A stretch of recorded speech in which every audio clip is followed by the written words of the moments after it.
Throughout the Earths of Marvel and DC Comics, there are hundreds, no thousands of superheroes saving the day. But what if I told you there were even more across the multiverse? Oh great, as if we don't have enough to keep track of already. Miles Morales, the Spider-Man of Marvel's Earth number 1610. And Static, the electric genius from DC's Dakotaverse. He's Wiz and I'm Boomstick. And it's our job to analyze their weapons, armor, and skills to find out who would win a death battle. At first glance, the world of Earth 1610 isn't so different from our own.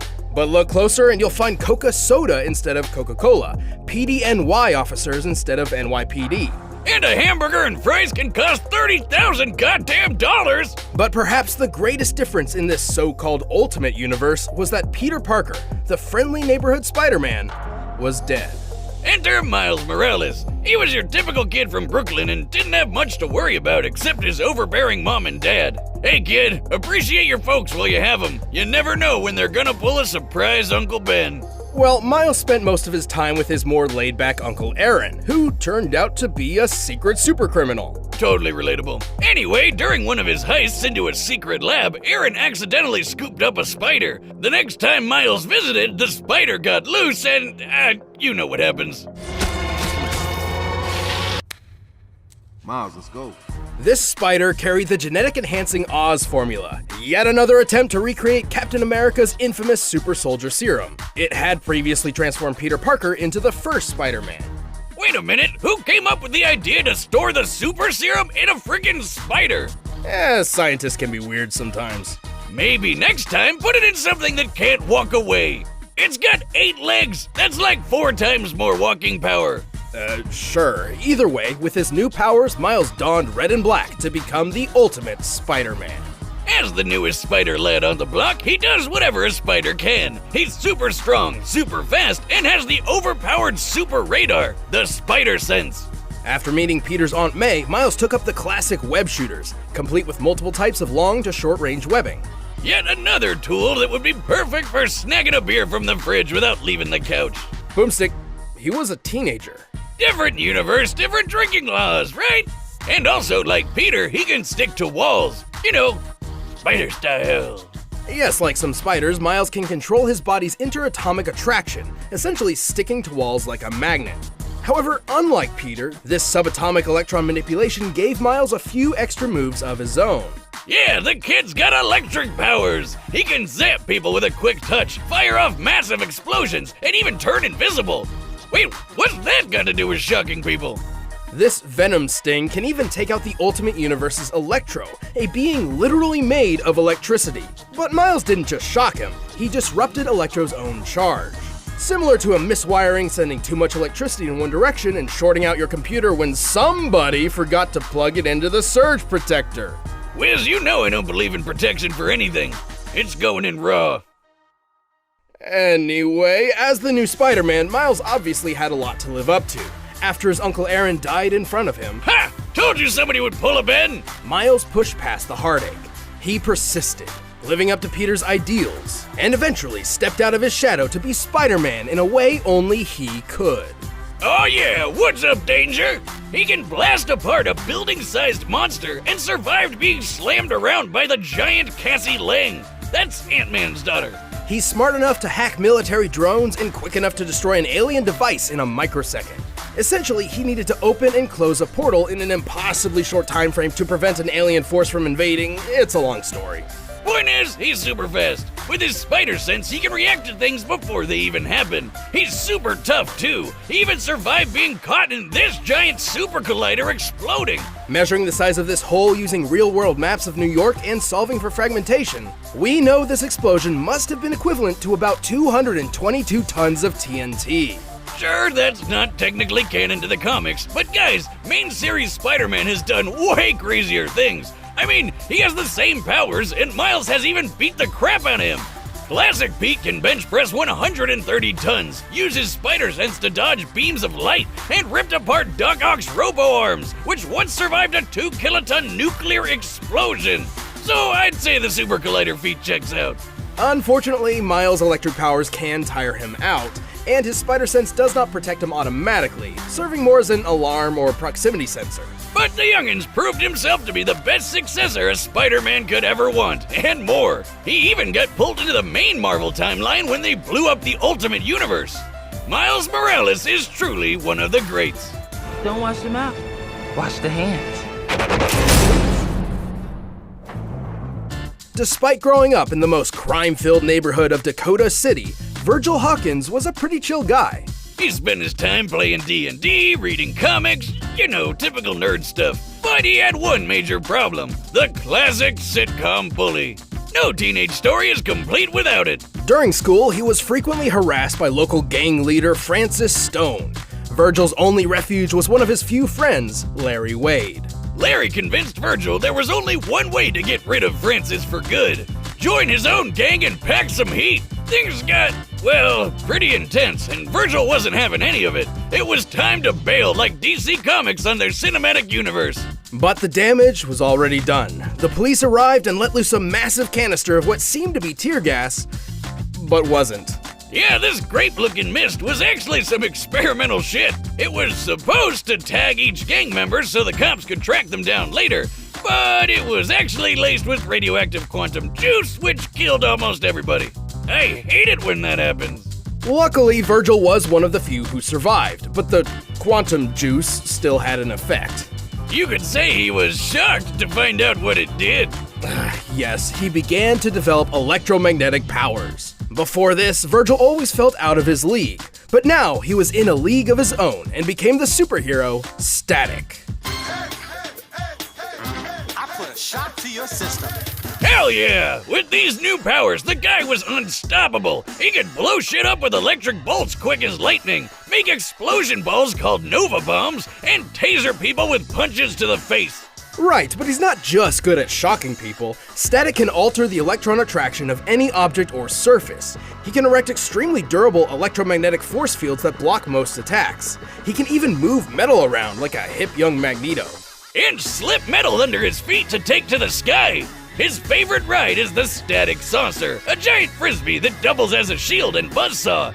Think about it, don't you wish your car could literally cut through traffic?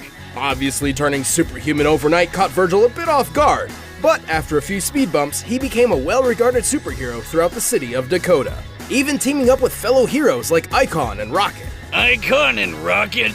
Come on, where's Batman and Wonder Woman? Oh, I should mention that while Static is part of the DC universe, he did not start there.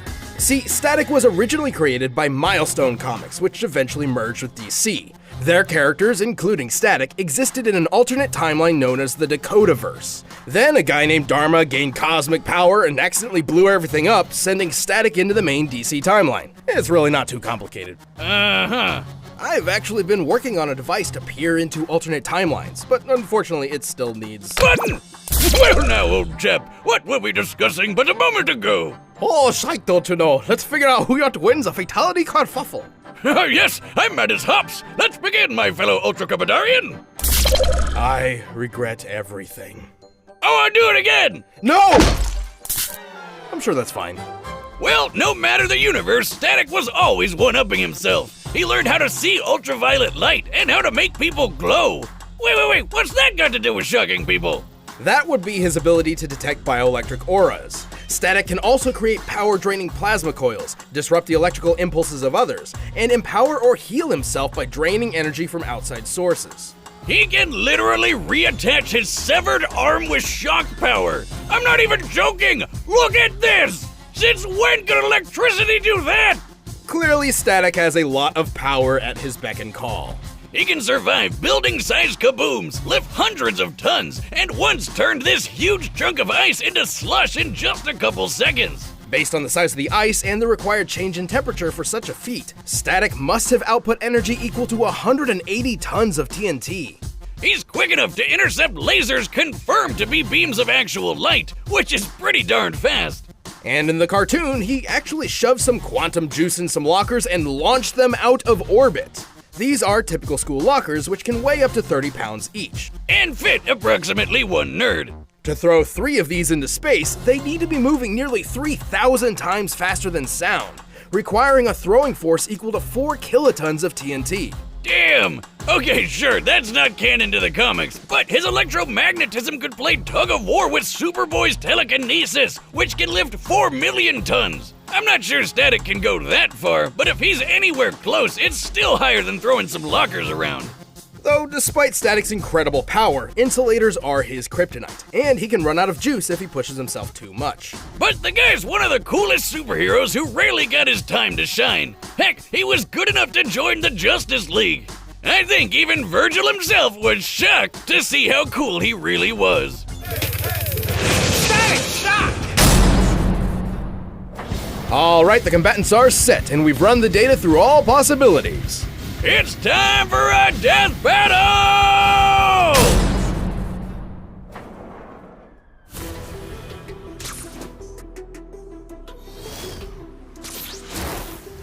Whoa! Watch where you're aiming. I got places to be tomorrow. For real? You attack me! Well, I got more than one electric psychopath to keep track of it. Ah! Whoa, whoa, whoa, whoa, whoa! Shot.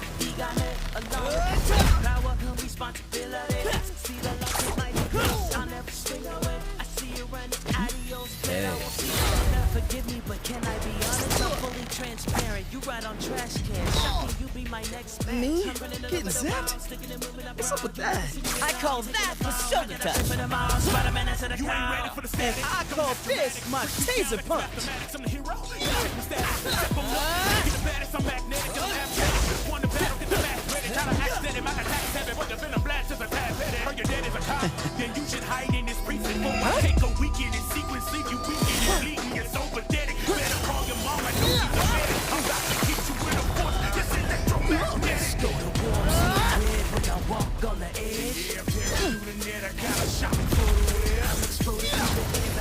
Wait, what?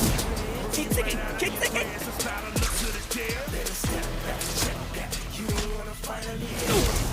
Stop thinking, stop thinking.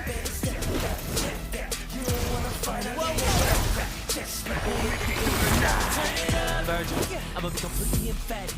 Come on out, Spider Boy. Huh? No more flying pizza trays. Shoot, that was my ride. Okay, you've got surprises, but so do I.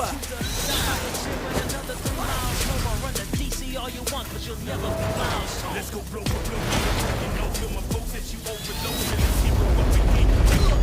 Just a joke, you're not even the best in the spider. Gotta fight a chance. Better than spider hand. I got a lightning hand. What the fuck? You at your school, they ignore you. I'm the hero in the streets with the power of the man. So just focus on the beat and turn invisible. Whoa, not cool. You stupid. All I gotta do is... What? Plasma coil. If you hadn't noticed, this electric biz is kind of my thing. Oh, man.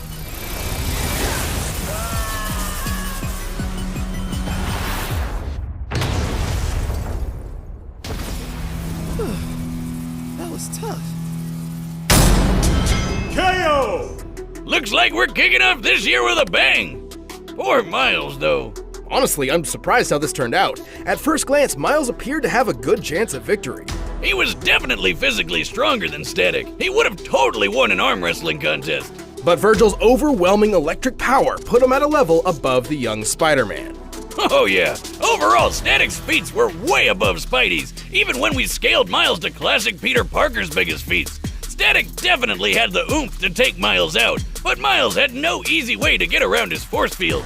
The variety of techniques at Static's disposal also rent many of Spider-Man's abilities moot. Like how Spidey's invisibility didn't matter when Static could light him up like a Christmas tree, and his speed was so similar to what the spider sense could give Miles that the super radar wasn't that big of a help. Remember, just because he knew an attack was coming didn't always mean he could dodge it in time.